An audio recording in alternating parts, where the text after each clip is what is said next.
Hello everyone, welcome back to your channel.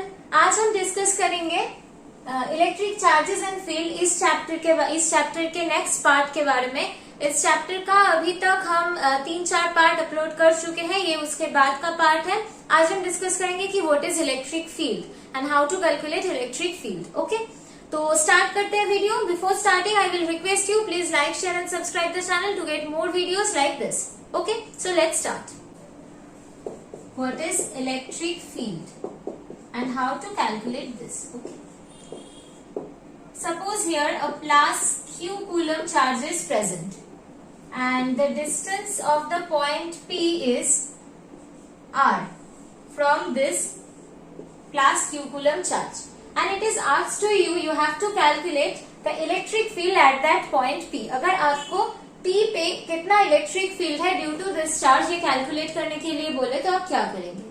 We should know what is the meaning of the electric field. Electric field means if we place a plus 1 coulomb charge at this point, if we place a plus 1 coulomb charge at this point and the force experienced by this plus 1 coulomb charge at this point P will be the electric field of point P due to the plus q coulomb charge।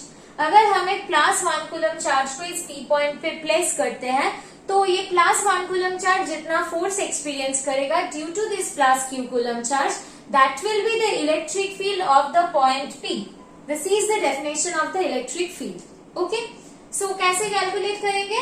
इस P point पे हमें electric field निकालने के लिए बोला गया है, तो हम कंसिडर कर लेंगे in our mind that plus 1 coulomb charge is there in the point P.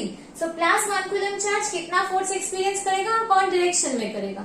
Plus 1 coulomb charge will be repelled by the plus q coulomb charge.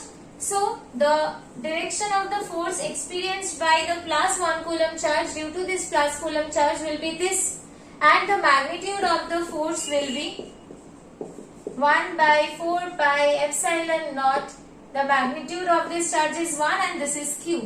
So the product will be q, distance will be r, this is r square. So this is the force experienced by the plus 1 coulomb charge placed at P due to the plus q coulomb charge. That means this is the electric field at point P due to the plus q coulomb charge. So हम लिख सकते हैं इस point का जो electric field का value है वो है 1 by 4 pi epsilon naught q by r square. And the direction of the electric field is, suppose ये point A है, ये point P है, so the direction of the electric field is along AP.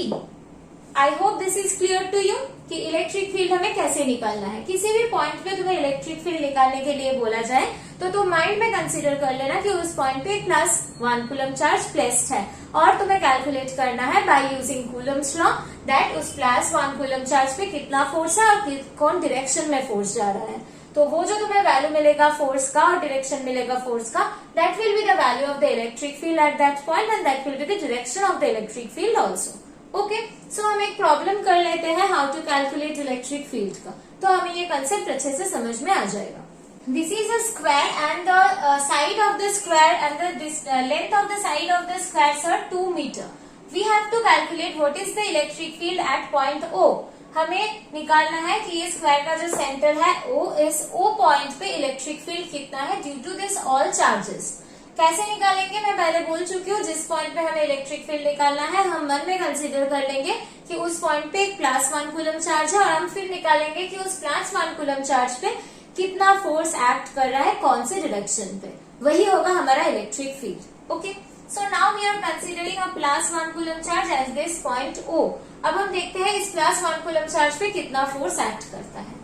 तो यहाँ पर force due to plus 1 coulomb charge due to this plus 1 coulomb charge, ये जो plus 1 coulomb charge है A पे वो इस प्लस 1 कूलम चार्ज को रिपेल करेगा।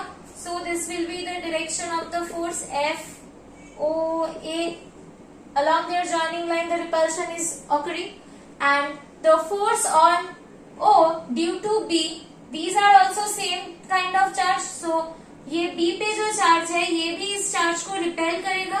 So this is FOB। इस -1 कूलम चार्ज जो है ये प्लस 1 कूलम चार्ज को अट्रैक्ट करेगा along their joining line, so this will be the direction of FOC and ये जो -1 कूलम चार्ज है ये +1 कूलम चार्ज को अट्रैक्ट करेगा along the joining line, that will B FO, this is FOD and this is FOC। So now हम देख रहे हैं कि FOB और OD का डायरेक्शन सेम है और FOA और OC का डायरेक्शन सेम है, तो हम इन दोनों को ऐड कर सकते हैं as their directions are same. So FR1 is equals to magnitude of FR1 is equals to FOB plus FOD। अब FOB का मैग्नीट्यूड क्या है? FOB का magnitude 1 into 1 that is 1 by 4 pi epsilon naught 1 into 1। इन दोनों का distance कितना है?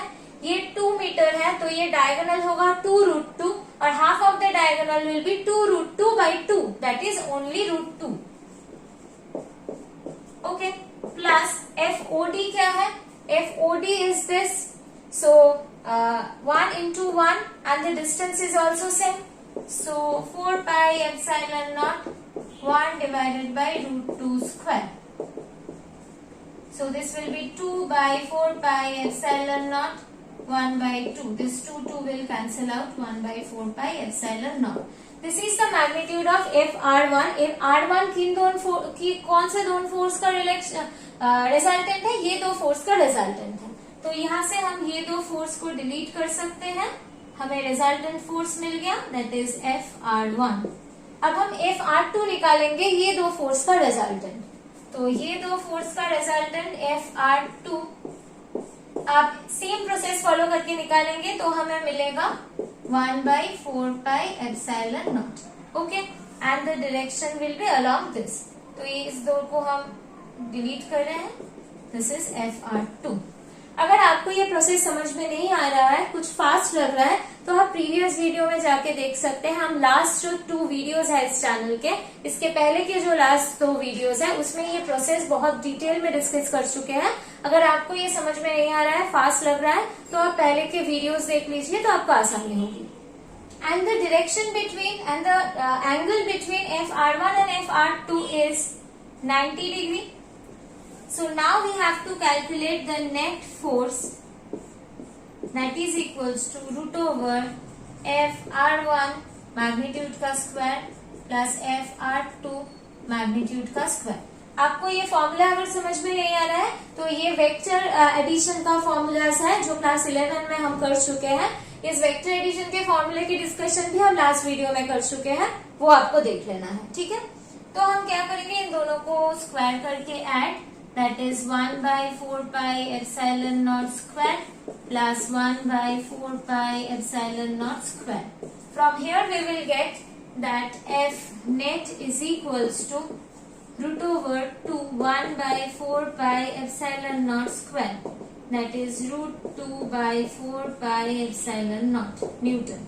This is the net force on the class 1 coulomb charge due to this all charges। and what is the direction of the net force? This will be the direction of the net force। okay, तो यहाँ पर हम क्या निकाल चुके हैं कि इस क्लास 1 कूलम फोर्स चार्ज पे कितना फोर्स काम कर रहा है और वो फोर्स कौन से डायरेक्शन में है। लेकिन हमारा क्वेश्चन क्या था? हमारा क्वेश्चन था कि इस O पॉइंट पे कितना इलेक्ट्रिक फील्ड है, इसलिए हम इस O पॉइंट पे क्लास 1 कूलम चार्ज कंसीडर करके उस पे कितना फोर्स है निकाल चुके हैं। तो इसका मतलब है जो हमें फोर्स का वैल्यू मिला है वही होगा हमारा इलेक्ट्रिक फील्ड। तो हमारा जो रिजल्ट है that is the electric field at point O is equals to √2 divided by 4 pi epsilon naught, that is √2 into 9 into 10 to the power 9 Newton along कौन से डायरेक्शन में है? यहाँ से यहाँ नीचे की तरफ जा रहा है, फ्रॉम A to D। हम लिख सकते हैं along AD। So this will be our answer. ये जो क्लास 1 कूलम चार्ज है ये एक्चुअल में प्रेजेंट नहीं है। हम इलेक्ट्रिक फील्ड निकालने के लिए मन में कंसिडर कर चुके थे कि यहाँ पर एक क्लास 1 कूलम चार्ज है और उसमें कितना फोर्स है हम निकालने के बाद फिर उसको इलेक्ट्रिक फील्ड बता देंगे, तो वही हो जाएगा इलेक्ट्रिक फील्ड। तो आप जब एग्जाम में प्रॉब्लम करोगे तब हम क्या करोगे, इनको फोर्स नहीं लिखना है, इसको आपको इलेक्ट्रिक फील्ड्स लिखने हैं। ओके, और मन में कंसिडर करना है कि हम 1 कूलम के ऊपर फोर्स कंसिडर कर रहे हैं। Okay, I think it is clear to you. हम पहले की वीडियोस में डिस्कस कर चुके हैं कि कूलम्स लॉ क्या है, कैसे एक्ट करता है, वेक्टर फॉर्म क्या है, वेक्टर एडिशन के रूल्स क्या है, और कूलम्स लॉ से कितने प्रॉब्लम्स हो सकते हैं, वो सारे हम डिस्कस कर चुके हैं। अब आज के वीडियो में हम डिस्कस कर ली है कि इलेक्ट्रिक फील्ड क्या है, और उस कूलम्स लॉ में प्रॉब्लम सॉल्व करने के जो तरीका था उसके हिसाब से वो अगर आपको पता होगा तो ये प्रॉब्लम भी आप आसानी से सॉल्व कर सकते हो। उसके हिसाब से इलेक्ट्रिक फील्ड भी कैसे सॉल्व करना है वो हम इस वीडियो में दिखा चुके हैं। और अब हम इस वीडियो में और डिस्कस करेंगे कि इलेक्ट्रिक फील्ड लाइंस कैसे होते हैं, इसके बारे में कुछ और डिस्कस करेंगे। और अगले वीडियो में हम गॉसेस थ्योरम के साथ आएंगे। ओके, गॉसेस थ्योरम और इलेक्ट्रिक डाइपोल, ये दो पार्ट हम डिस्कस करने के बाद ये चैप्टर खत्म हो जाएगा। उसके बाद हम नेक्स्ट चैप्टर में जाएंगे। Please like, share and subscribe the channel to get more videos like this. We will complete the entire syllabus of class 12 if you are there with us. Okay, thank you. We will continue this video.